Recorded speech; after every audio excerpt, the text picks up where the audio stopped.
En la madrugada del 12 de octubre de 2023, en una mansión fortificada en las colinas de Santa Fe, Ciudad de México, Mateo Vega sostenía a su hijo hambriento mientras los sollozos del bebé resonaban contra las paredes frías como cuchillos en su pecho. El jefe del cartel Vega, temido en 6 estados, contemplaba con ojos vacíos el diminuto rostro enrojecido de su hijo de 3 meses, incapaz de calmar su hambre tras la muerte de Elena. La leche en polvo preparada incorrectamente solo provocaba arcadas en el pequeño Diego, cuyo llanto desgarrador había continuado durante 18 horas seguidas. El hombre que había ordenado docenas de ejecuciones temblaba ahora ante el más vulnerable de los adversarios.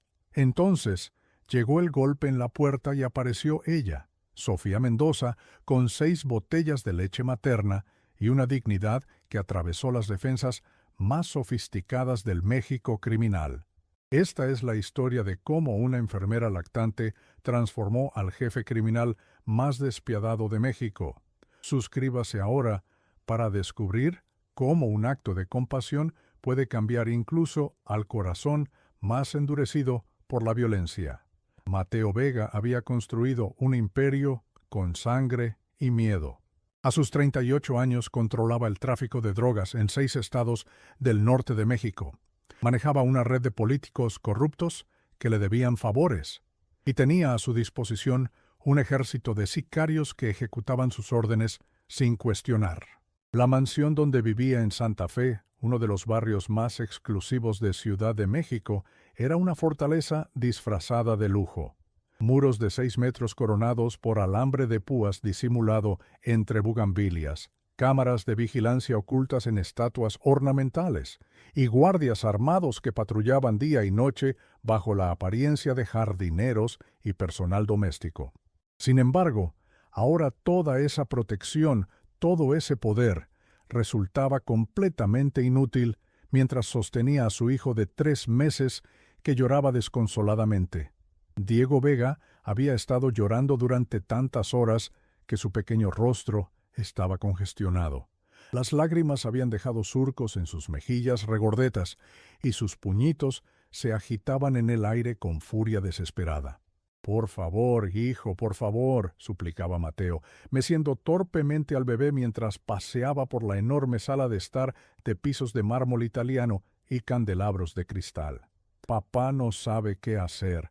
La noticia de la muerte de Elena Fuentes, esposa de Mateo y madre de Diego, había llegado hacía apenas 36 horas. Un accidente automovilístico en la carretera a Cuernavaca. Impacto frontal contra un camión que se había quedado sin frenos en una curva. Muerte instantánea.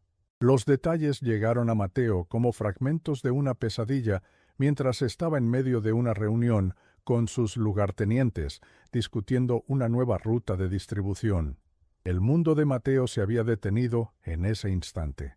Elena había sido su ancla, la única persona que veía al hombre detrás del monstruo, la única que podía hacerlo reír con una ocurrencia o calmarlo con una caricia.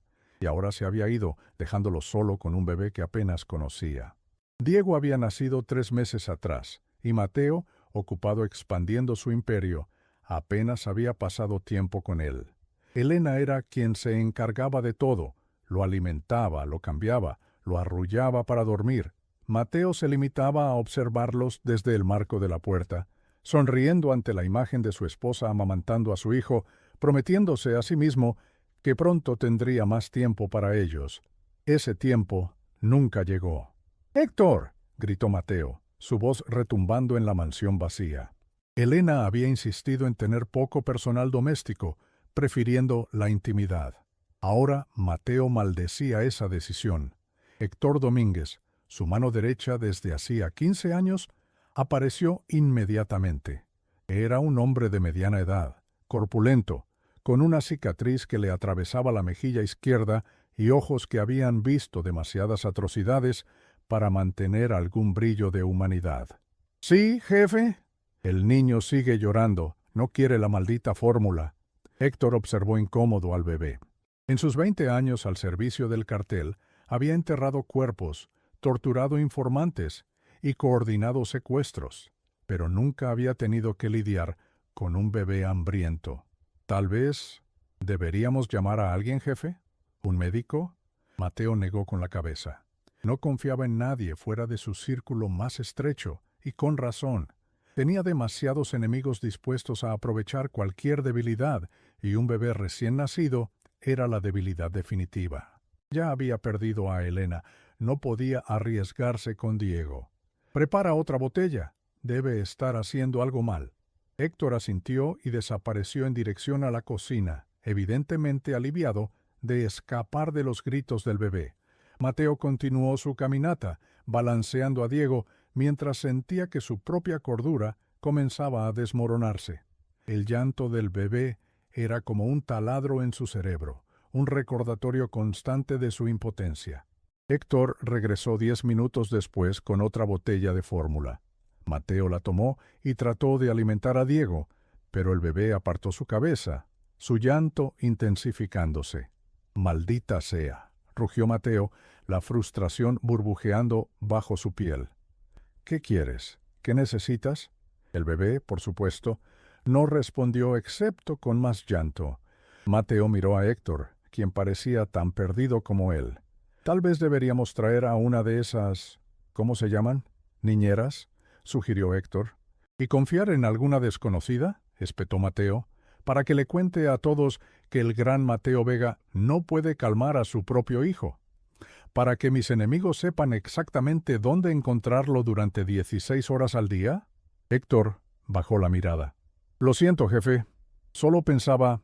«No te pago para pensar», respondió Mateo, aunque inmediatamente se arrepintió de su dureza. No era culpa de Héctor. No era culpa de nadie, excepto, tal vez, del destino que le había arrebatado a Elena. Las horas pasaron lentamente.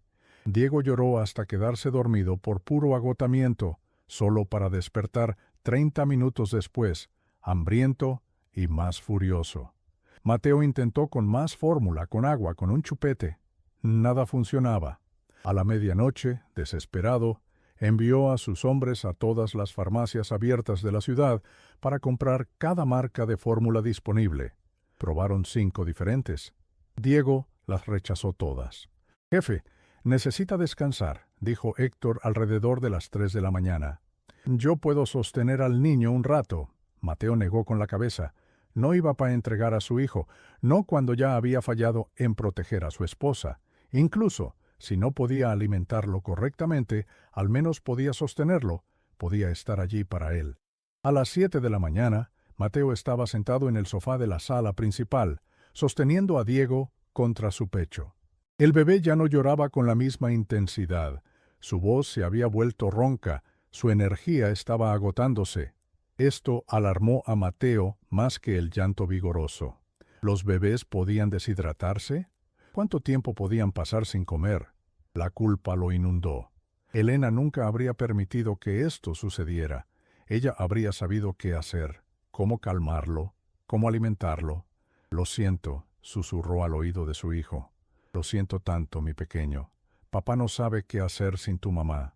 Fue entonces cuando escucharon el golpe en la puerta principal.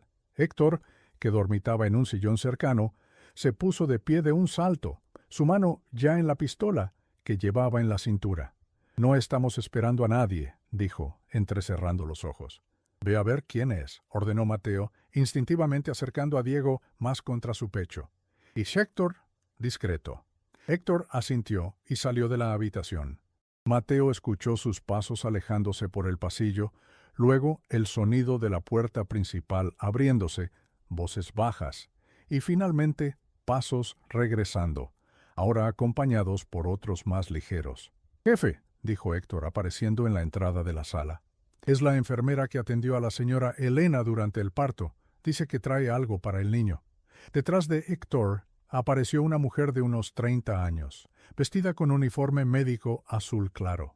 Tenía el cabello negro recogido en un moño sencillo y ojos oscuros que mostraban determinación, pero también cierta cautela. En sus manos llevaba una bolsa térmica. «Señor Vega», dijo la mujer con voz firme, pero respetuosa. «Soy Sofía Mendoza, enfermera de neonatología.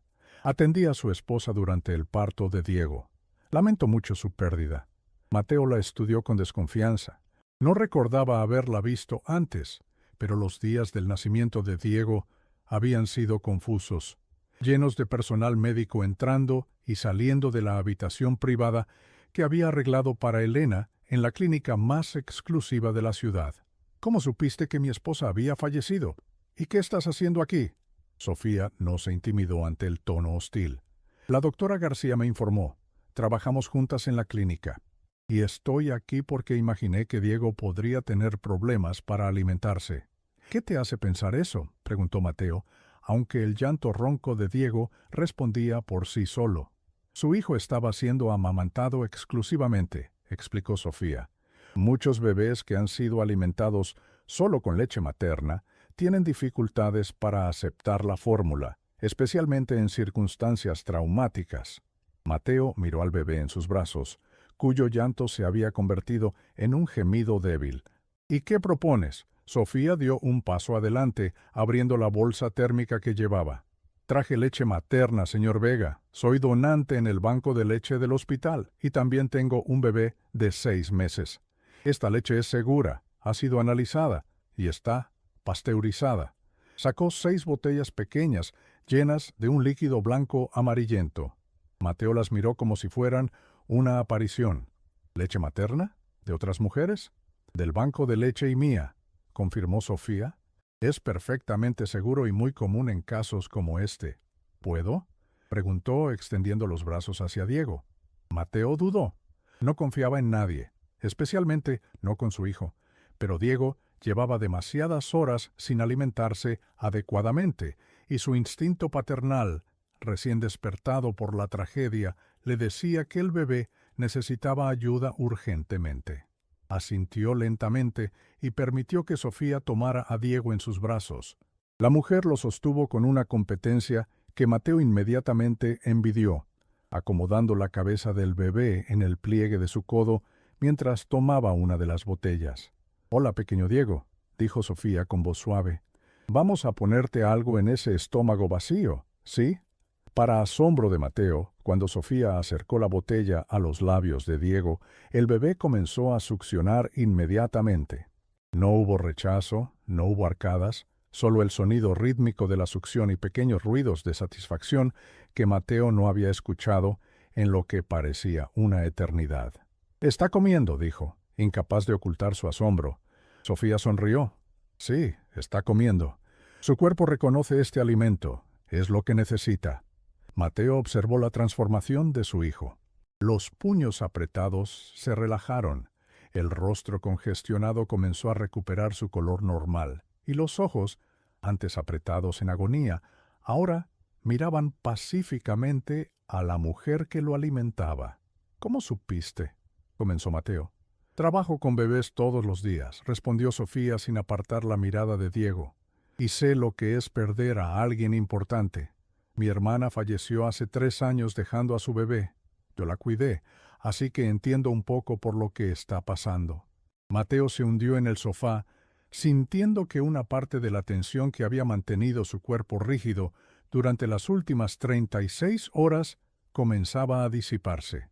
Ver a Diego alimentándose tranquilo era como presenciar un milagro después de un infierno. «Gracias», dijo, una palabra que rara vez pronunciaba y casi nunca con sinceridad. Sofía asintió, aceptando el agradecimiento sin fanfarria. Continuó alimentando a Diego hasta que el bebé soltó el pezón de la botella, satisfecho, con una pequeña burbuja de leche en la comisura de sus labios. Con movimientos expertos, Sofía colocó a Diego sobre su hombro y le dio suaves palmaditas en la espalda hasta que el bebé eructó. «Ahora debería dormir un par de horas», dijo, entregando a Diego de vuelta a Mateo. «Cuando despierte, necesitará otra botella. He traído suficiente para hoy, pero habrá que conseguir más para mañana». Mateo recibió a su hijo, maravillándose de lo pacífico que se veía ahora el pequeño rostro. «¿Cómo conseguiré más?», preguntó, odiando lo vulnerable que sonaba, pero demasiado exhausto para mantener su fachada habitual. Sofía lo miró directamente a los ojos, y Mateo tuvo la desconcertante sensación de que esta mujer, esta desconocida, podía ver a través de la armadura que había construido durante décadas. «Puedo volver mañana con más», ofreció, «y podemos discutir opciones a largo plazo. Hay bancos de leche, donantes regulares, y eventualmente tendremos que preparar a Diego para la transición a fórmula o alimentos sólidos, dependiendo de cuánto tiempo». Se interrumpió, claramente incómoda de repente. Mateo entendió la pregunta no formulada. ¿Cuánto tiempo planeaba permitirle a esta mujer seguir en sus vidas? «Mañana entonces», dijo, tomando la decisión en ese momento. «Héctor te escoltará a la salida y tomará tu información de contacto». Sofía asintió recogiendo su bolsa vacía. Cuando estaba a punto de seguir a Héctor, Mateo habló nuevamente. «Sofía, esto queda entre nosotros, lo que has visto hoy, lo que verás. Entiende que la discreción es esencial. No era una amenaza, no exactamente, pero tampoco era simplemente una petición. Era un recordatorio de quién era él, de lo que podía hacer». Para su sorpresa, Sofía no pareció intimidada. Le sostuvo la mirada y respondió con una calma inquebrantable. «Señor Vega, soy enfermera. La confidencialidad es parte de mi trabajo. Lo que sucede entre un paciente y yo queda entre nosotros, siempre». Con eso salió de la habitación, dejando a Mateo con su hijo dormido en los brazos y la primera sensación de alivio que había experimentado desde la muerte de Elena. Durante las semanas siguientes, Sofía Mendoza se convirtió en una presencia regular en la mansión Vega. Al principio venía solo para dejar la leche y asegurarse de que Diego estuviera bien alimentado, quedándose apenas una hora. Pero, gradualmente, sus visitas se alargaron. Mateo descubrió que Sofía poseía un conocimiento que él desesperadamente necesitaba. Ella le enseñó a sostener correctamente a Diego para alimentarlo. Le mostró cómo cambiar un pañal sin que pareciera una operación militar y le explicó los patrones de sueño de los bebés. «No es que esté enojado contigo», explicó un día, mientras Mateo se frustraba porque Diego seguía despertando cada 3 horas durante la noche. «Es simplemente cómo funcionan los bebés. Sus estómagos son pequeños, necesitan alimentarse con frecuencia». «Nunca pensé que extrañaría dormir 6 horas seguidas», murmuró Mateo, pasándose una mano por el rostro sin afeitar. Sofía sonrió, una sonrisa que había comenzado a aparecer con más frecuencia durante sus interacciones. «Es el rito de iniciación para todos los padres, señor Vega. Bienvenido al club». Poco a poco Mateo encontró que esperaba con ansias las visitas de Sofía, no solo por la ayuda práctica que ofrecía, sino porque en su presencia podía ser simplemente un padre primerizo lidiando con la pérdida, no el temido jefe del cartel Vega. Sofía nunca preguntaba sobre sus negocios. Nunca comentaba sobre los hombres armados que patrullaban la propiedad o las conversaciones en voz baja que se detenían cuando ella entraba en una habitación. Se centraba exclusivamente en Diego y, por extensión, en Mateo como padre. Un mes después de su primera visita, Mateo se encontró confesándole lo asustado que estaba. «No sé cómo ser padre», dijo mientras observaban a Diego dormir en su cuna. «Elena y yo habíamos hablado de tener hijos durante años, pero siempre pensé que ella estaría allí, que ella sabría qué hacer». Estaban en la habitación de Diego, un espacio que Elena había decorado con tanto amor en tonos suaves de azul y verde. Las cortinas estaban entrecerradas, dejando entrar solo un rayo de luz del atardecer que caía sobre la cuna. «Nadie sabe cómo ser padre hasta que lo es», respondió Sofía con suavidad. «Todos improvisan, todos cometen errores. Mis errores tienen consecuencias diferentes a los de la mayoría de la gente», dijo Mateo, pensando en las decisiones que había tomado a lo largo de su vida, las vidas que había arruinado. Sofía lo miró de una manera que sugería que entendía exactamente a qué se refería, aunque nunca habían discutido abiertamente quién era él y qué hacía. «Diego no necesita un padre perfecto», dijo finalmente. «Solo necesita uno que esté presente, que lo ame y que haga lo mejor posible con lo que tiene». Mateo consideró sus palabras. «¿Y si lo mejor que tengo no es suficientemente bueno? Entonces mejoras», respondió Sofía simplemente. «¿Por él? Fue en ese momento cuando Mateo comenzó a ver a Sofía como algo más que la mujer que había salvado a su hijo del hambre. Comenzó a verla como alguien que podría ayudarlo a salvar algo más importante, el futuro de Diego. A medida que pasaban las semanas, la relación entre ellos evolucionó. La formalidad inicial dio paso a una comodidad tranquila. Mateo comenzó a compartir historias sobre Elena, sobre cómo se habían conocido en la universidad, antes de que él tomara el camino que eventualmente lo convertiría en quien era ahora. Sofía hablaba de su trabajo en el hospital, de los bebés que había ayudado a traer al mundo, y ocasionalmente de su propia hija, Lucía, que estaba al cuidado de su madre mientras ella trabajaba. «Deberías traerla alguna vez», sugirió Mateo un día, sorprendiéndose a sí mismo con la invitación a Lucía. «Podría jugar con Diego». Sofía lo miró con una mezcla de sorpresa y cautela. «Diego es muy pequeño para jugar todavía». «Cuando sea mayor entonces», insistió Mateo. «Los niños necesitan amigos, ¿no? No quiero que crezca aislado». Lo que no dijo, pero ambos entendieron, era que no quería que Diego creciera como él, rodeado solo de personas que le temían o que querían algo de él. Sofía pareció entender el verdadero significado detrás de sus palabras. «Tal vez algún día», concedió. A los 3 meses de la muerte de Elena, Diego ya no necesitaba exclusivamente leche materna. Había comenzado a probar purés de frutas y cereales, y toleraba bien la fórmula especializada que Sofía había recomendado. Técnicamente, ya no necesitaba las visitas de Sofía. Sin embargo, cuando Mateo consideró mencionarlo, se dio cuenta de que no quería que dejara de venir, no solo por Diego, sino por él mismo. Una tarde, mientras Sofía le mostraba cómo preparar puré de manzana para Diego, Mateo se encontró observando sus manos. Eran manos fuertes pero gentiles, capaces pero amables, manos tan diferentes a las suyas que habían causado tanto daño. «¿Por qué sigues viniendo?», preguntó repentinamente. Sofía dejó de pelar la manzana y lo miró. «¿Disculpa?» «Diego ya no necesita leche materna. Podría contratar a una niñera a tiempo completo, una cocinera para preparar sus alimentos. Ya no necesitas venir, pero sigues haciéndolo. ¿Por qué?» Sofía colocó el cuchillo sobre la tabla de cortar, pensando su respuesta. «Al principio vine por Diego», admitió. «Un bebé inocente que necesitaba ayuda. Pero ahora», hizo una pausa, como si estuviera eligiendo cuidadosamente sus palabras. «Ahora vengo porque veo a un hombre tratando de ser mejor por su hijo. Y eso vale la pena apoyar». Mateo sintió algo extraño en su pecho, un calor que no había experimentado en mucho tiempo. «No sabes quién soy realmente», dijo, necesitando asegurarse de que entendiera con quién estaba tratando. «Lo que he hecho». «Sé lo suficiente», respondió Sofía. «Vivo en esta ciudad, señor Vega. Leo los periódicos, escucho los rumores. ¿Y aún así confías en mí con tu tiempo? Con tu...» casi dijo, «con tu leche», pero se detuvo, reconociendo lo extraño que sonaría. «Confío en el padre que veo», respondió Sofía. «El hombre que sostiene a su hijo como si fuera lo más precioso del mundo. El hombre que se queda despierto toda la noche cuando Diego tiene fiebre.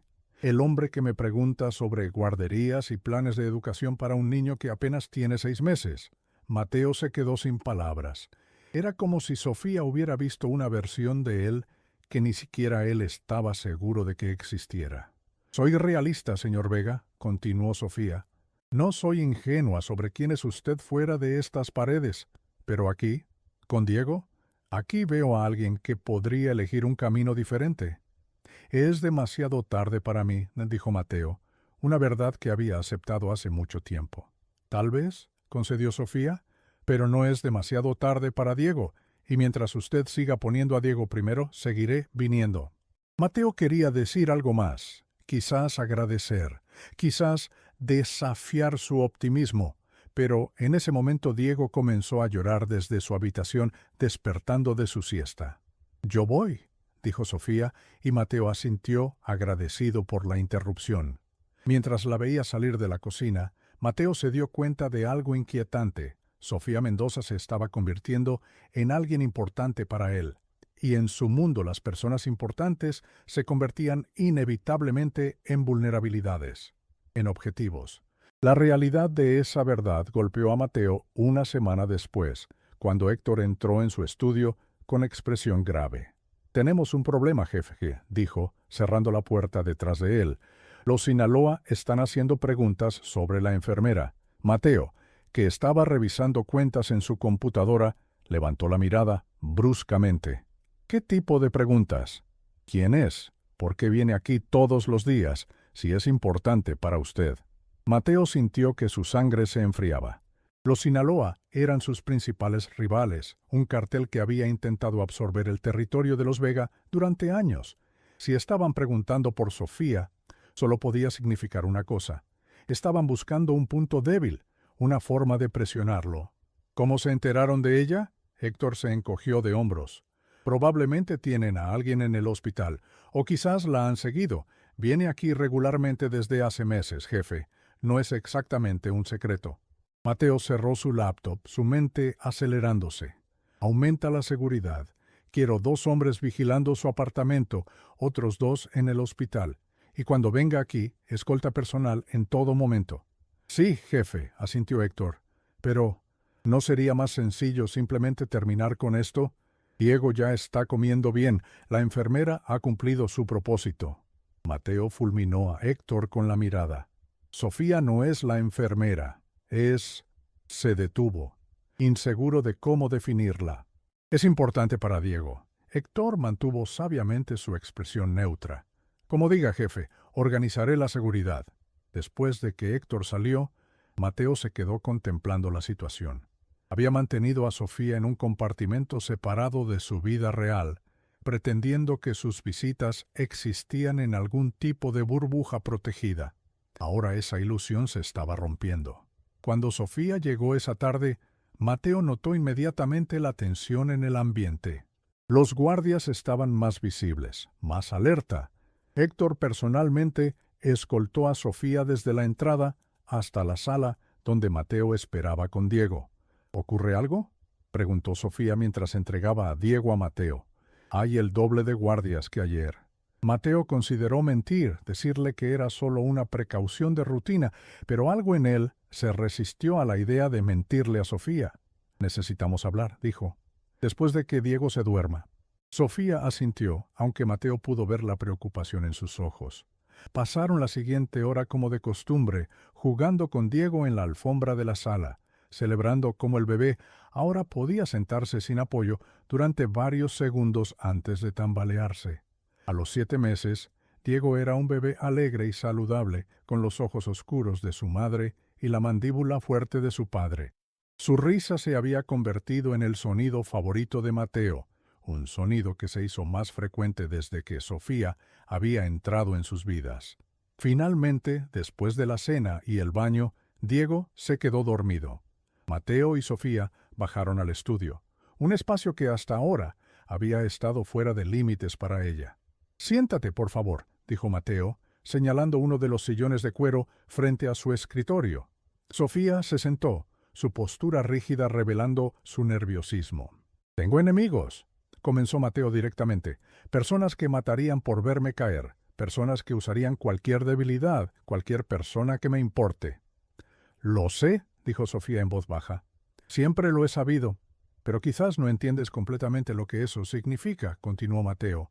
«Ahora están haciendo preguntas sobre ti, están observando y eso te pone en peligro». Sofía palideció ligeramente, pero su voz se mantuvo firme. «¿Qué estás diciendo exactamente, Mateo?» Era la primera vez que ella usaba su nombre de pila en lugar de señor Vega, y por alguna razón eso hizo que todo fuera más difícil. «Estoy diciendo que sería más seguro para ti si dejaras de venir, si cortas todo contacto conmigo y con Diego». Las palabras dolían al pronunciarlas, pero Mateo sabía que era lo correcto, lo único responsable. Sofía lo miró en silencio por un largo momento. «¿Es eso lo que quieres?», preguntó finalmente. «Lo que quiero no importa», respondió Mateo. «Se trata de tu seguridad». «Déjame decidir a mí sobre mi seguridad», dijo Sofía con una súbita firmeza. «He pasado los últimos 4 meses entrando y saliendo de esta casa. Sé quién eres. Sé lo que haces. No soy una niña ingenua que necesita protección de la verdad. No es la verdad lo que me preocupa, dijo Mateo. Son las balas, los secuestros, las formas en que mis enemigos podrían usarte para llegar a mí. Sofía se inclinó hacia adelante. ¿Y qué hay de Diego? ¿Has pensado en lo que significaría para él si simplemente desaparezco? Mateo se pasó una mano por el pelo. Claro que había pensado en ello. Diego adoraba a Sofía. Sonreía cada vez que la veía, extendía sus brazos hacia ella, se calmaba con el sonido de su voz. Contrataré una niñera profesional, alguien con experiencia en seguridad, entrenamiento en defensa personal. ¿Y esa persona amará a Diego como yo?, preguntó Sofía. ¿Conocerá todas sus expresiones, sus preferencias, la canción exacta que lo calma cuando está inquieto? Sofía. Mateo cerró los ojos brevemente. Estoy tratando de protegerte. Lo sé, dijo ella con voz más suave, y lo aprecio. Pero tomar esta decisión por mí, alejarme de un niño al que he cuidado durante meses, eso no es protección, Mateo, es control. La palabra golpeó a Mateo como una bofetada. Control. Era lo que había buscado toda su vida, lo que había construido su imperio para mantener. Control sobre sus territorios, sus hombres, sus enemigos. Y aquí estaba Sofía, desafiando su control con nada más que la verdad. Si me alejas, continuó ella, estarás privando a Diego de una de las pocas constantes en su vida. Ya perdió a su madre.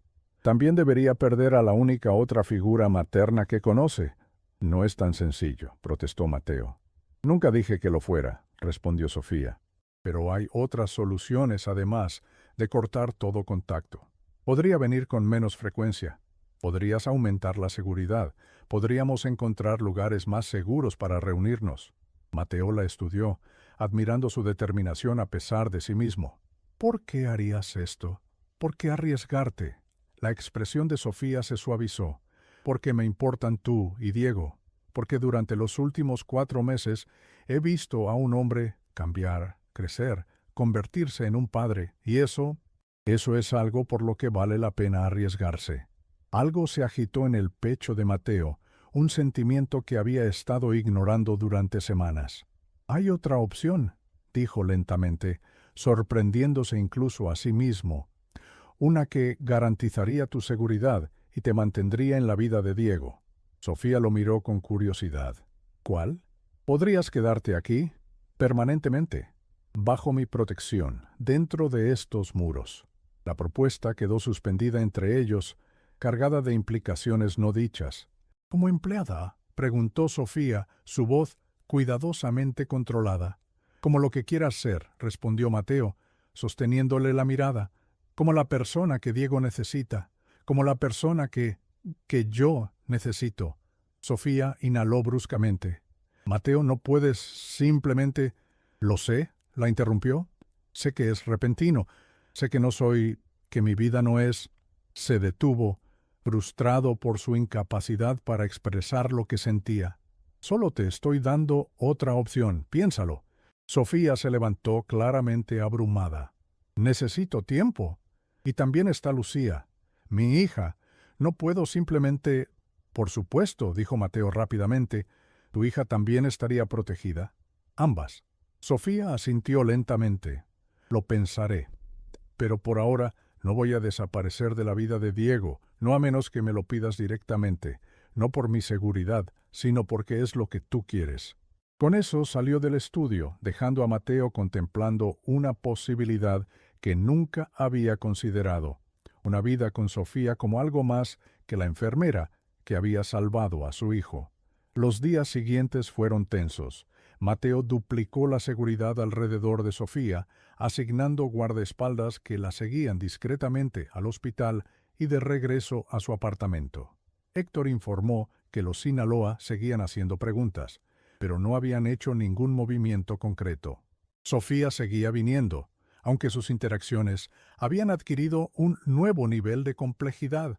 Había preguntas no formuladas entre ellos, posibilidades no exploradas. Una semana después de su conversación en el estudio, Sofía llegó con una visitante inesperada, una niña pequeña con ojos grandes y trenzas negras que se escondía parcialmente detrás de las piernas de su madre.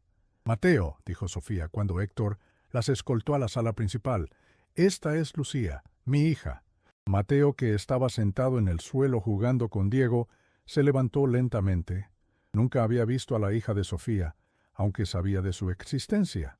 «Hola, Lucía», dijo tratando de suavizar su normalmente intimidante presencia. «Es un placer conocerte». La niña, que parecía tener unos 4 o 5 años, lo miró con una mezcla de curiosidad y cautela. «¿Tú eres el jefe?», preguntó con la franqueza directa de un niño. Mateo parpadeó, sorprendido. «¿El jefe? Mamá dice que trabajas para un señor importante que es jefe de muchas cosas», explicó Lucía. «Pero también dijo que eres el papá del bebé, así que pensé que tal vez tú eras el jefe». Mateo miró a Sofía, quien se encogió de hombros con una pequeña sonrisa. «Los niños interpretan las cosas a su manera». «Sí», dijo Mateo volviendo a Lucía. «Supongo que soy el jefe, pero aquí puedes llamarme Mateo». Lucía asintió solemnemente, como si acabaran de hacer un trato importante. «¿Puedo ver al bebé?», preguntó. «Mamá siempre habla de él». «Por supuesto», respondió Mateo, haciéndose a un lado para revelar a Diego, que estaba sentado en una manta rodeado de juguetes. «Este es Diego». Lucía se acercó cautelosamente, su curiosidad superando su timidez. «Es pequeño. Tiene 7 meses», explicó Sofía, arrodillándose junto a su hija. «¿Tú también eras así de pequeña una vez?» «No lo creo», respondió Lucía con la confianza absoluta de la infancia, provocando una risa tanto de Sofía como de Mateo. Ver a Lucía interactuar con Diego fue una revelación para Mateo. La niña era gentil pero entusiasta, mostrándole juguetes y hablándole como si pudiera entender cada palabra. Diego, por su parte, estaba fascinado con ella, siguiéndola con los ojos y riendo cuando ella hacía caras graciosas. Después de un rato, Lucía se volvió hacia Mateo. «Tu casa es muy grande. ¿Tienes juguetes para niños grandes también?» Mateo se dio cuenta con un sobresalto de que su mansión, diseñada para impresionar a adultos y repeler amenazas, no tenía absolutamente nada que pudiera interesar a una niña de la edad de Lucía. «Yo», comenzó sintiéndose extrañamente inadecuado. «No estoy seguro. Podríamos improvisar algo», sugirió Sofía, viniendo al rescate. «¿Tal vez un juego de escondite?» Los ojos de Lucía se iluminaron. «Sí, escondite. No sé si eso es una buena idea», comenzó Mateo pensando en los guardias armados, las áreas restringidas, los potenciales peligros. «Podemos limitar el área de juego», dijo Sofía, comprendiendo sus preocupaciones. «Solo esta sala y el pasillo, por ejemplo». Mateo asintió, aliviado. «Eso funcionaría». «Yo cuento primero», declaró Lucía, corriendo hacia una esquina y cubriendo sus ojos. «1, 2, 3». Sofía miró a Mateo con una sonrisa divertida. «Esa es nuestra señal para escondernos. ¿Vienes?» Mateo se quedó perplejo. «¿Quieres que yo juegue también?» «Por supuesto», dijo Sofía, como si fuera lo más natural del mundo que un jefe de cartel jugara al escondite, a menos que estés demasiado ocupado. Había un desafío en sus ojos, uno que Mateo encontró imposible de resistir. «Nunca estoy demasiado ocupado para ganar en un juego», respondió, provocando una sonrisa más amplia de Sofía. 8, 9, 10, allá voy», gritó Lucía. Los siguientes 20 minutos pasaron en un torbellino de risas y juegos que Mateo no había experimentado desde su propia infancia. Sofía cargó a Diego mientras se escondían detrás de cortinas y bajo mesas. Lucía los encontraba con gritos de triunfo, y luego era el turno de alguien más para contar. En algún momento, mientras Mateo se agachaba detrás de un sofá con Diego en sus brazos, escuchando las risas de Lucía y Sofía en el pasillo, se dio cuenta de que este era el sonido que siempre había faltado en su mansión. No el silencio tenso de hombres esperando órdenes. No las conversaciones estratégicas sobre territorios y rivalidades, sino esto, risas simples, alegría sin complicaciones.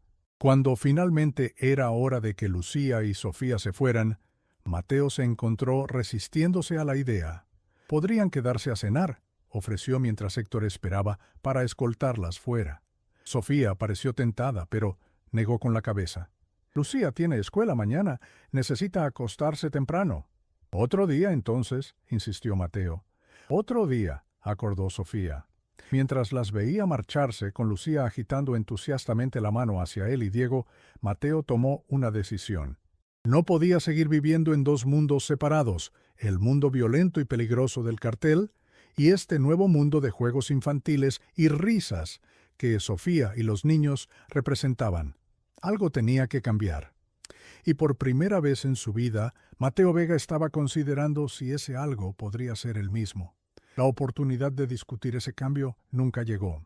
3 días después, mientras Sofía estaba en la mansión bañando a Diego, Héctor irrumpió en la habitación, su rostro normalmente impasible contorsionado por la urgencia.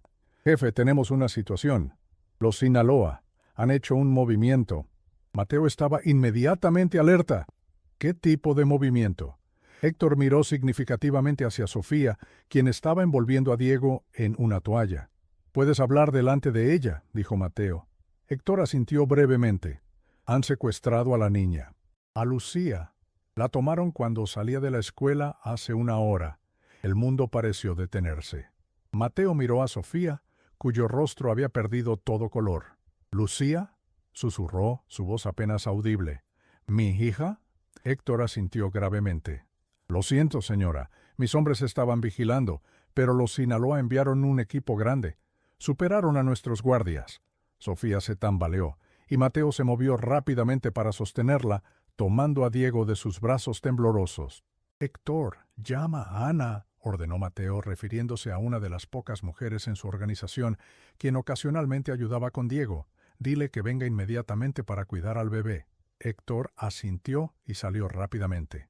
Mateo guió a Sofía hasta una silla cercana, donde se desplomó, su rostro una máscara de terror. «Voy a recuperarla», dijo Mateo con una calma que no sentía. «Te lo prometo, Sofía, traeré a Lucía de vuelta». «¿Cómo?», preguntó Sofía, sus ojos fijos en los suyos, buscando desesperadamente algo a lo que aferrarse. «¿Cómo puedes prometerlo?». «Porque esto es lo que hago», respondió Mateo simplemente. «Encuentro los puntos débiles de mis enemigos y los exploto, y ahora ellos han cometido el error de crear uno propio al tomar algo que me importa». Sofía lo miró, una nueva comprensión apareciendo a través de su pánico. «Esto es mi culpa. Si nunca hubiera venido aquí...». «No», la interrumpió Mateo firmemente. «Esto no es tu culpa, es mía. Mi mundo, mis enemigos, mi responsabilidad, y voy a arreglarlo». Ana, una mujer mayor con expresión severa pero manos gentiles, llegó minutos después y tomó a Diego. Mateo guió a Sofía a su estudio, donde Héctor ya había reunido a los principales lugartenientes. «¿Qué sabemos?», preguntó Mateo, su voz adquiriendo el tono frío y calculador que usaba para los negocios del cartel. «Fue Carlos Mendoza personalmente quien supervisó el secuestro», informó uno de los hombres. «Tienen a la niña en el almacén del distrito industrial, el que solía ser una fábrica de muebles. ¿Condiciones? Quieren una reunión, solo usted y Carlos, sin armas, sin respaldo». «Es una trampa», dijo Héctor inmediatamente. «Quieren que vaya desarmado para poder eliminarlo». «Por supuesto que es una trampa», coincidió Mateo. «La cuestión es cómo convertirla en nuestra trampa». Mientras los hombres discutían estrategias y posibilidades, Mateo notó que Sofía permanecía en silencio, observando todo con una intensidad que sugería que estaba absorbiendo cada palabra. «¿Tienen cámaras de vigilancia?», preguntó repentinamente, sorprendiendo a todos los presentes. Héctor la miró con irritación, pero Mateo indicó que respondiera. «Probablemente. Es un almacén moderno. Tendría sistemas de seguridad básicos». «¿Y acceso a esas cámaras?». Uno de los técnicos, un joven que manejaba la tecnología para el cartel, asintió. «Podría hackearlas, pero tomaría tiempo». «No tenemos tiempo», dijo Sofía, su voz sorprendentemente firme, considerando las circunstancias. «Mi hija está asustada, sola, en manos de hombres violentos. Cada minuto cuenta». Mateo la estudió con una nueva apreciación. A pesar de su miedo, Sofía estaba pensando con claridad, estratégicamente. «Tienes razón», dijo, tomando una decisión. «No vamos a jugar según sus reglas. Vamos a crear las nuestras. Durante la siguiente hora Mateo desarrolló un plan que era tan audaz como peligroso. Utilizarían el conocimiento detallado que tenían sobre el almacén, un edificio que anteriormente había sido territorio de los Vega antes de que los Sinaloa lo reclamaran. Conocían cada entrada, cada punto ciego, cada debilidad estructural. «Aceptaré la reunión», explicó Mateo, «pero antes de entrar, nuestros equipos estarán en posición. Cuando dé la señal, atacamos desde todos los ángulos simultáneamente. La prioridad absoluta es la seguridad de la niña. Todo lo demás es secundario». Los hombres asintieron, aceptando las órdenes sin cuestionar. «Quiero ir también», dijo Sofía, cuando los otros salieron para prepararse. «Absolutamente no», respondió Mateo inmediatamente. «Es demasiado peligroso». «Es mi hija», insistió Sofía. «Y esto está sucediendo por mi culpa, por mi conexión contigo. Lo cual es exactamente por qué debes quedarte aquí donde estás segura», dijo Mateo. «Si algo te pasara a ti también». Se detuvo, incapaz de completar el pensamiento. Sofía lo miró fijamente. «Tú no entiendes. Si algo le pasa a Lucía y yo no estaba allí, no podré vivir con eso. No puedo simplemente sentarme aquí y esperar, preguntándome si mi hija está viva o...».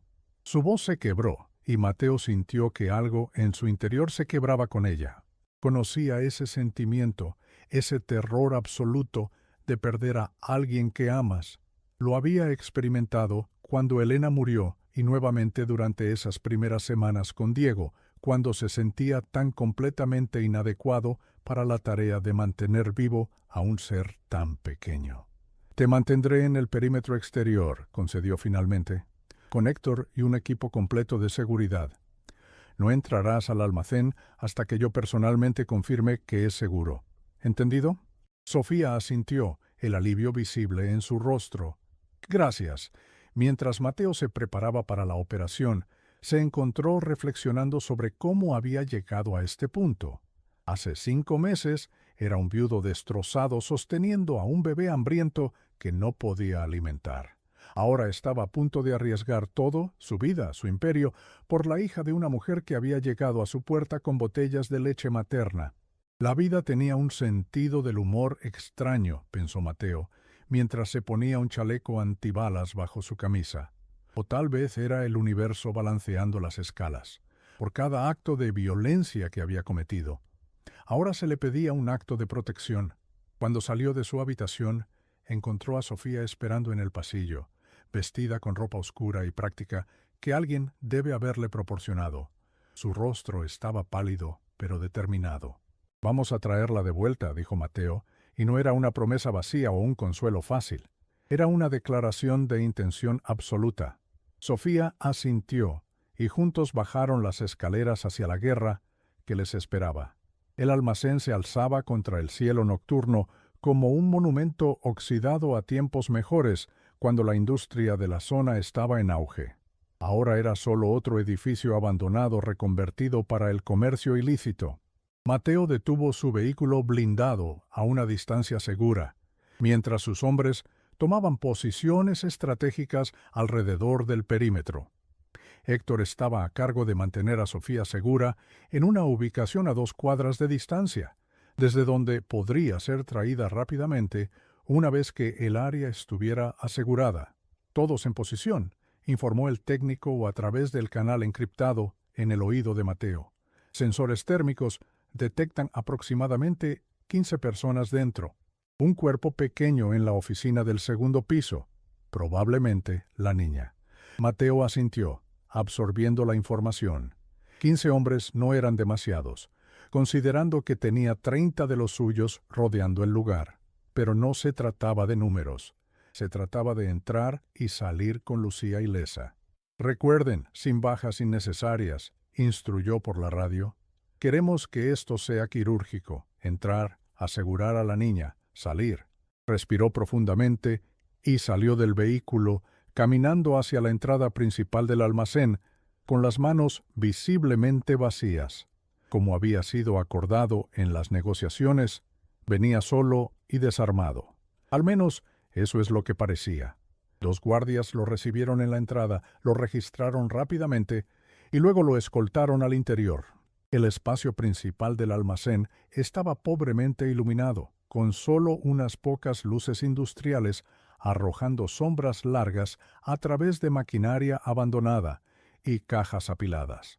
Carlos Mendoza esperaba en el centro, un hombre corpulento, con una cicatriz que dividía su ceja derecha y un anillo de oro en cada dedo. A su alrededor había media docena de hombres armados. «Mateo Vega», sonrió Carlos sin humor. «Qué placer verte fuera de tu fortaleza. ¿Dónde está la niña?», preguntó Mateo, omitiendo cualquier pretensión de cortesía. Carlos chasqueó la lengua. «Tan directo. Esa no es manera de negociar. La niña está a salvo por ahora. Su bienestar continuo depende enteramente de nuestra conversación». «No hay nada que conversar», respondió Mateo fríamente. «Tomaste a la hija de alguien bajo mi protección, la devolverás y luego discutiremos reparaciones por tu transgresión». Carlos soltó una carcajada. «¿Reparaciones? ¿Quién te crees que eres, Vega? ¿Un rey otorgando audiencia? Los días en que tu palabra era ley en esta ciudad han terminado». Mateo mantuvo su expresión neutral, aunque interiormente estaba calculando distancias, ángulos, cuántos movimientos le tomaría alcanzar el arma oculta en su bota si fuera necesario. «El tiempo de los Vega ha pasado», continuó Carlos. «Esta ciudad necesita sangre nueva, ideas nuevas. Tu imperio está construido sobre viejas lealtades que se están desvaneciendo. Yo represento el futuro». «Si representas el futuro», dijo Mateo cuidadosamente, «entonces es un futuro donde los niños son objetivos legítimos, un futuro sin honor». Carlos frunció el ceño. «No me hables de honor. Todos sabemos que la enfermera y su hija son tu debilidad. Si fuera realmente despiadado, la niña ya estaría muerta. Pero soy razonable. Solo quiero lo que me corresponde». «¿Y qué es eso?». «Tu retirada», dijo Carlos simplemente. «Anunciarás que te retiras. Transferirás tus territorios, tus contactos, tus rutas a mí. Te permitiré mantener suficientes activos para vivir cómodamente con tu hijo y tu enfermera. A cambio, la niña vuelve ilesa a su madre». Mateo consideró sus palabras, no por el contenido de la oferta, que nunca aceptaría, sino para ganar tiempo. Sus hombres estarían casi en posición ahora. «¿Y si me niego?». La sonrisa de Carlos se volvió cruel. «Entonces veremos cuánto tiempo llora la niña antes de quedarse sin lágrimas. Cuánto tiempo grita antes de quedarse sin voz». Algo frío se asentó en el estómago de Mateo. No era rabia, ni siquiera odio.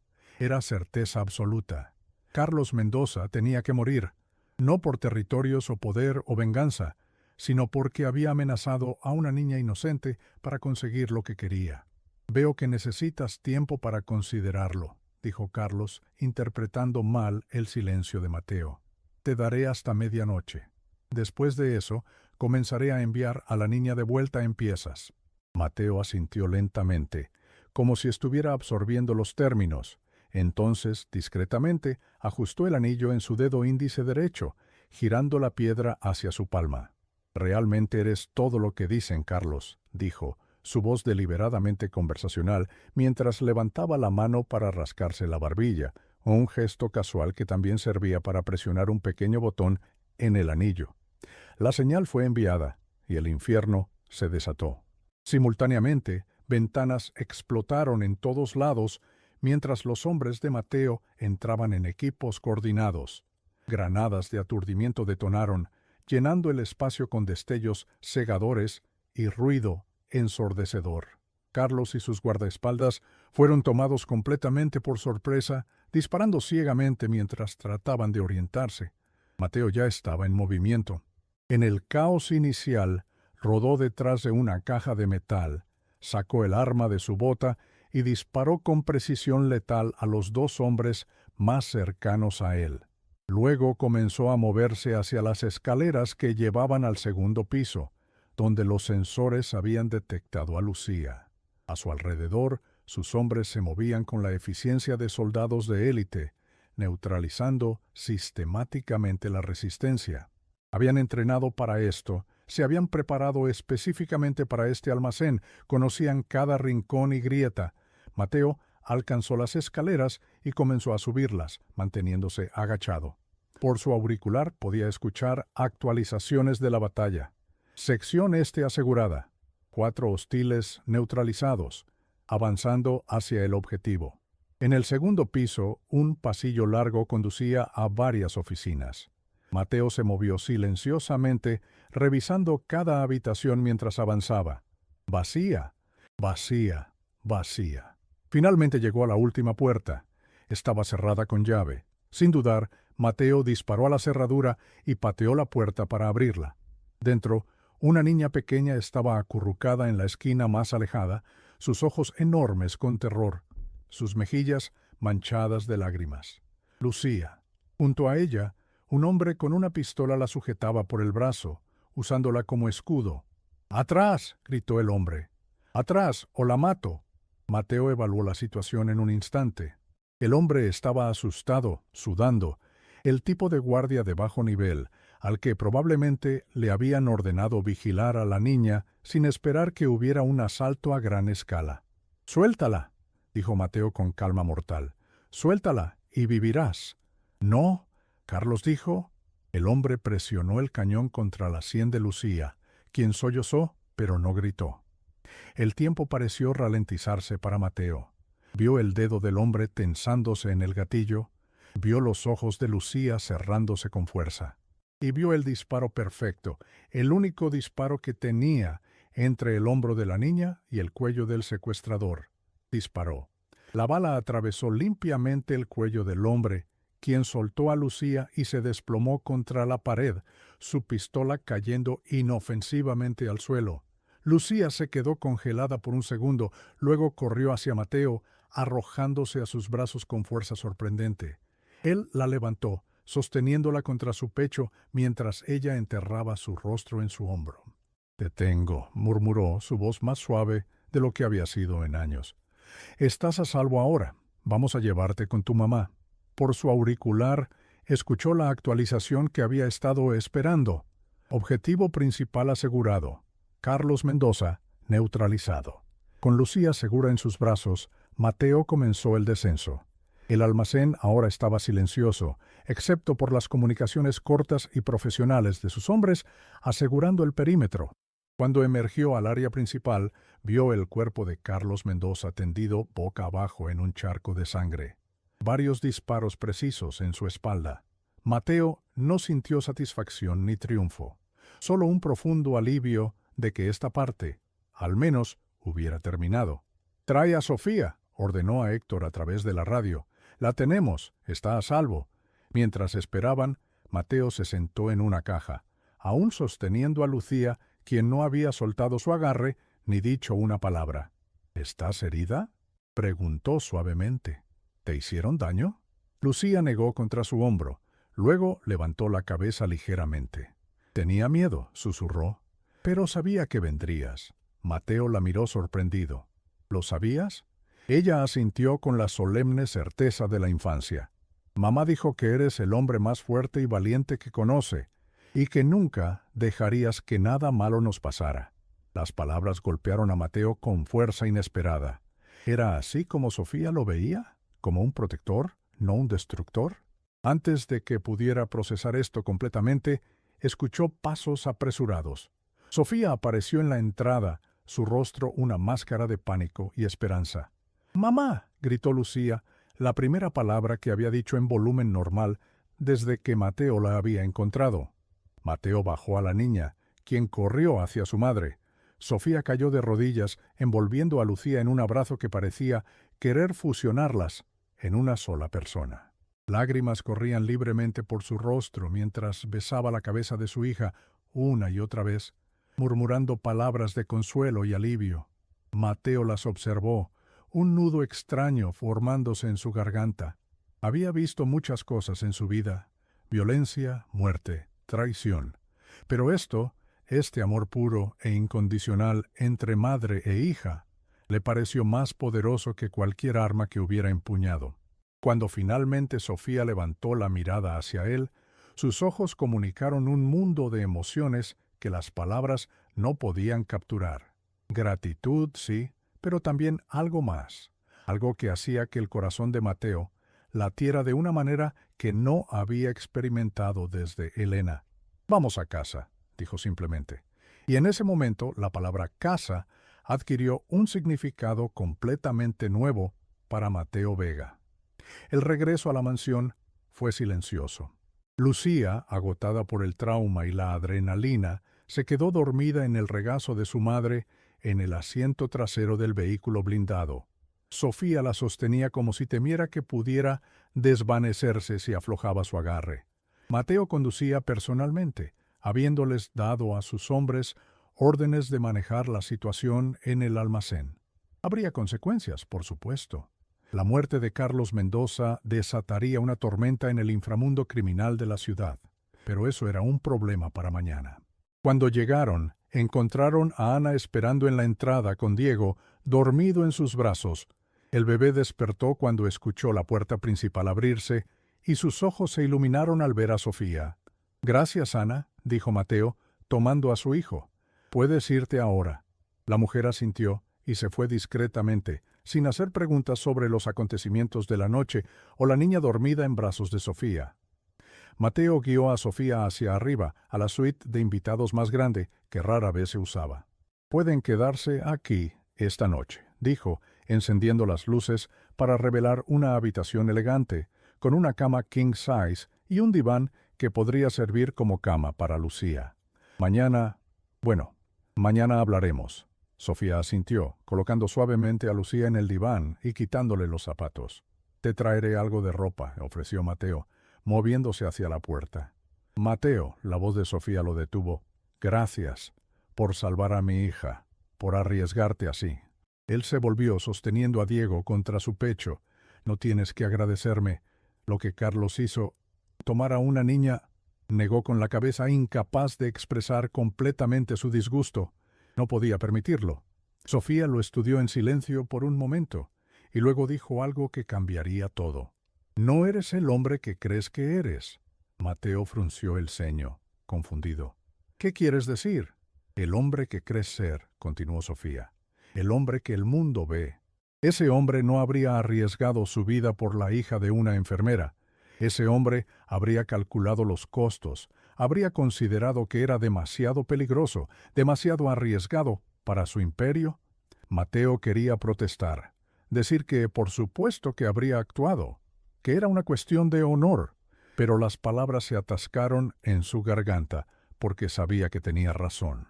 El Mateo Vega de 6 meses atrás habría visto el secuestro de Lucía como un desafortunado daño colateral en la guerra de los carteles, no como algo por lo que arriesgaría todo.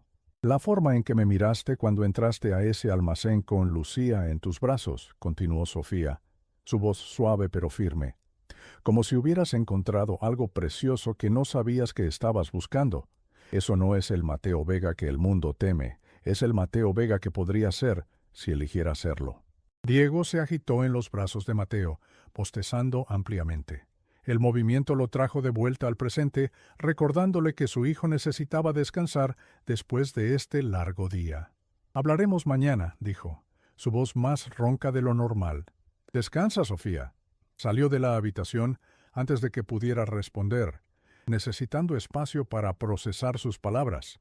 ¿Tenía razón? ¿Estaba cambiando? ¿Podía cambiar lo suficiente?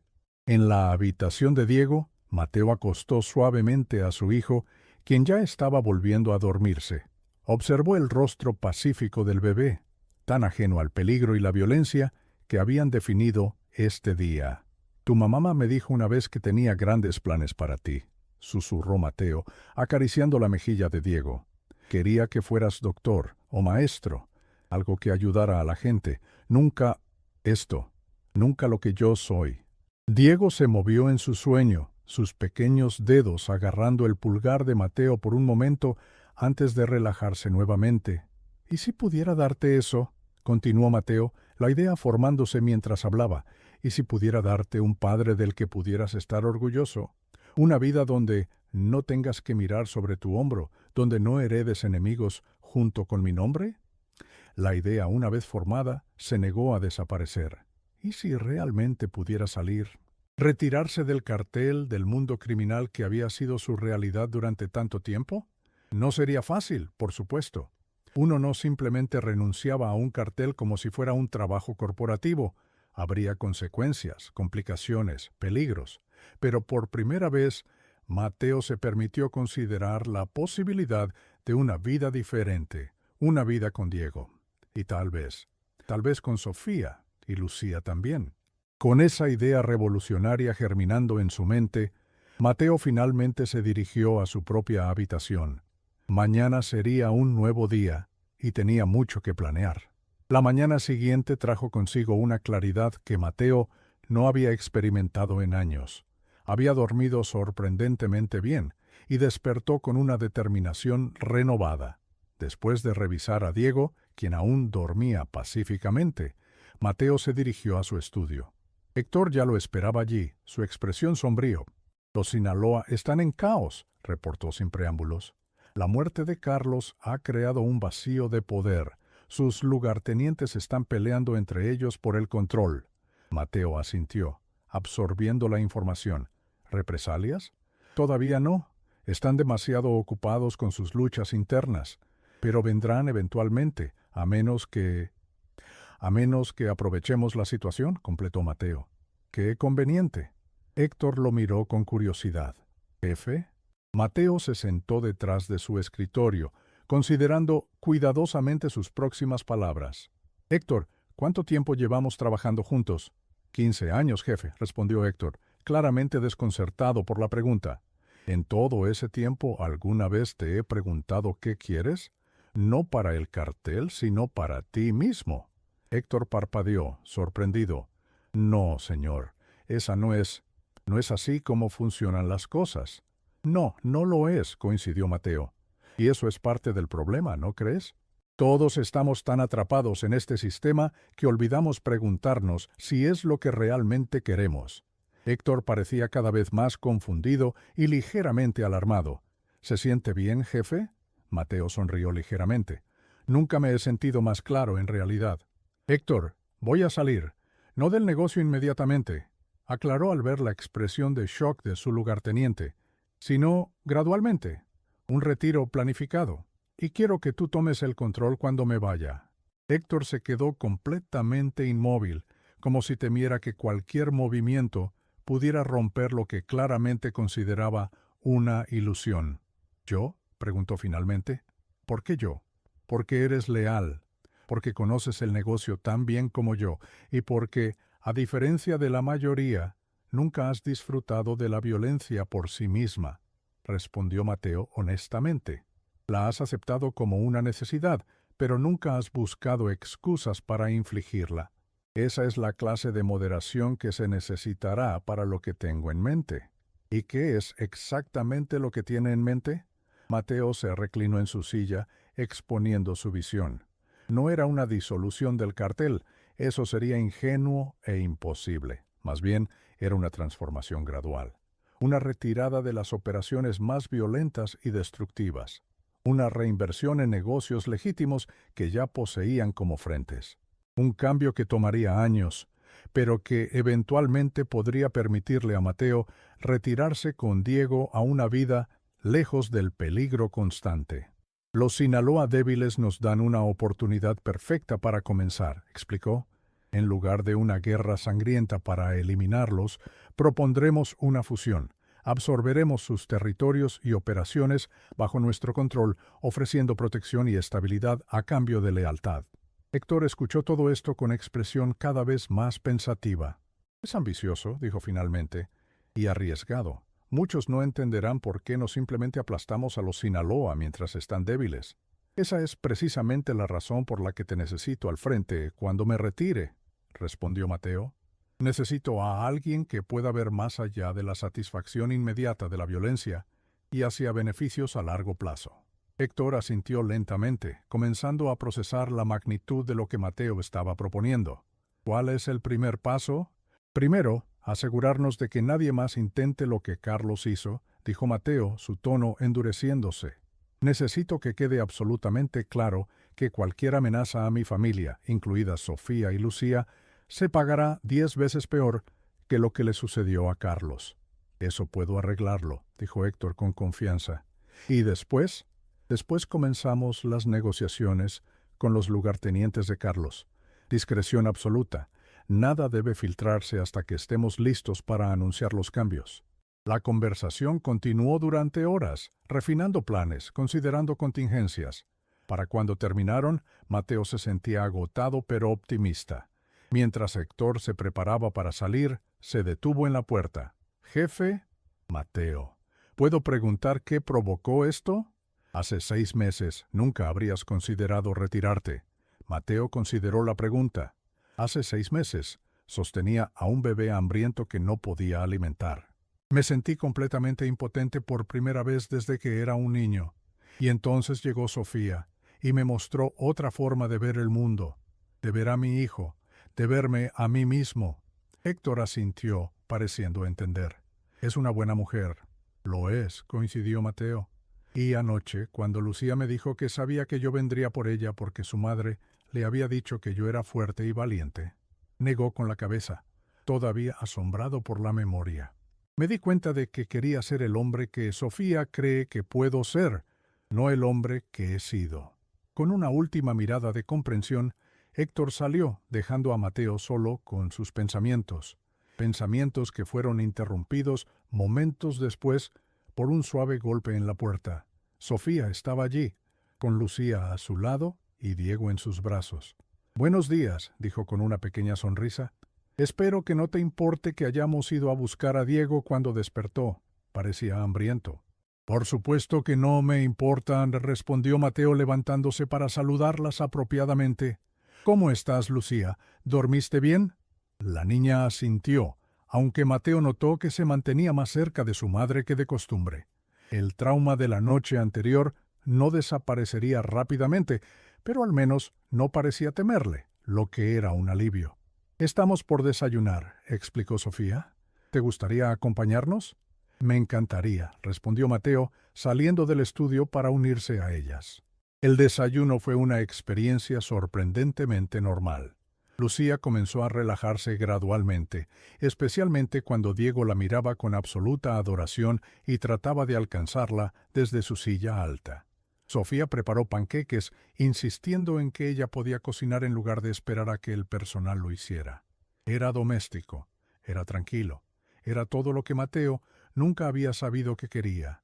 Después del desayuno, mientras Lucía dibujaba en la mesa y Diego jugaba con bloques de colores en su silla, Mateo llevó a Sofía aparte. «Necesito hablar contigo», dijo en voz baja, «sobre lo que sucedió anoche y sobre el futuro». Sofía lo miró con esos ojos perspicaces que parecían ver directamente a través de sus defensas. «Estoy escuchando». «Lo que pasó con Lucía fue mi culpa», comenzó Mateo. «Fue tomada para llegar a mí, a través de ti. Y mientras yo siga siendo quien soy, haciendo lo que hago, tú y Lucía seguirán siendo objetivos». Sofía asintió, su expresión seria. «Lo sé, es por eso que pensé toda la noche sobre lo que deberíamos hacer. Y creo que deberíamos irnos», dijo Sofía con voz firme pero suave. «Lucía y yo. Deberíamos mudarnos lejos, tal vez a otra ciudad, donde nadie sepa de nuestra conexión contigo». Mateo sintió como si le hubieran dado un puñetazo en el estómago. Era la respuesta lógica, la que había temido, y sin embargo, escucharla en voz alta dolía más de lo que había anticipado. «Entiendo», dijo luchando por mantener su voz estable. «Es lo más seguro para ustedes». «Pero», continuó Sofía, y había algo en su tono que hizo que Mateo levantara la mirada con esperanza renovada. «También creo que eso destrozaría a Diego, y a ti, y...» Hizo una pausa, respirando profundamente. «Y a mí». Mateo esperó, apenas atreviéndose a respirar. «Así que estaba pensando», dijo Sofía, su voz más suave ahora, «que tal vez haya otra solución, una donde no tengamos que separarnos». «Estaba pensando lo mismo», dijo Mateo, el alivio inundándolo. «De hecho, acabo de pasar las últimas horas discutiendo con Héctor cómo podría retirarme gradualmente, cómo podría construir una vida diferente, una vida donde Diego pueda crecer sin la sombra constante del peligro». Los ojos de Sofía se ensancharon con sorpresa. «¿Lo harías? ¿Dejarías todo por nosotros?» «Lo haría por Diego», dijo Mateo honestamente, «pero también lo haría por ti, por Lucía, por la posibilidad de lo que podríamos ser juntos. Se miraron el uno al otro por un largo momento, el peso de lo no dicho entre ellos. «No será fácil», advirtió Sofía. «No es tan simple como renunciar a un trabajo normal». «No, no lo es», coincidió Mateo. «Tomará tiempo, habrá peligros, pero tengo un plan, y tengo a Héctor, que me ayudará a ejecutarlo». Sofía dio un paso más cerca. «¿Crees realmente que podrías hacerlo? ¿Dejar atrás esa vida?» Mateo consideró la pregunta cuidadosamente. No quería hacer promesas que no pudiera cumplir. «Creo que puedo construir un camino hacia la salida», dijo finalmente. «No será inmediato y nunca seré completamente inocente. Siempre habrá sangre en mis manos. Pero puedo crear distancia, establecer fronteras, eventualmente transferir el control a Héctor y otros que comparten mi visión de un futuro menos violento. Y mientras tanto, ¿qué pasa con Lucía y conmigo?», preguntó Sofía, la pregunta práctica de una madre cuya principal preocupación siempre sería la seguridad de su hija. «Mientras tanto, estarían más seguras aquí», respondió Mateo, «bajo mi protección directa. Después de lo de anoche, nadie se atreverá a tocarlas nuevamente, no mientras estén aquí». Sofía pareció considerar esto. Su mirada se desvió hacia Lucía, quien estaba mostrándole su dibujo a Diego, quien reía y golpeaba la mesa con entusiasmo. «¿Se llevan bien?», comentó Mateo suavemente. «Lucía siempre quiso un hermanito», respondió Sofía, una pequeña sonrisa formándose. «Solía pedirme uno para su cumpleaños, como si fuera algo que pudiera comprar en una tienda». Mateo se acercó tomando las manos de Sofía en las suyas. Era la primera vez que se tocaban así, deliberadamente, no por necesidad o en un momento de crisis. «Quédate», dijo simplemente. «Tú y Lucía, quédense conmigo y Diego. Déjame demostrar que puedo ser el hombre que crees que puedo ser». Sofía lo miró a los ojos, buscando algo. Lo que sea que vio allí pareció convencerla, porque asintió lentamente. «Nos quedaremos», dijo, «por ahora, y veremos dónde nos lleva este camino». No era un compromiso de por vida, no era una declaración de amor, pero era un comienzo. Y para Mateo Vega, un hombre que había construido un imperio sobre sangre y miedo, un comienzo era todo lo que podía pedir. Un comienzo. Y la oportunidad de construir algo completamente nuevo. Mientras veía a Sofía regresar con los niños, Mateo sintió una emoción que no había experimentado en mucho tiempo: esperanza. Esperanza de un futuro donde el silencio de su hogar estaría lleno no de temor y obediencia, sino de risas y amor. Un futuro donde el jefe de la mafia finalmente encontraría paz en los brazos de la mujer que había llegado a su puerta con botellas de leche cuando él más la necesitaba.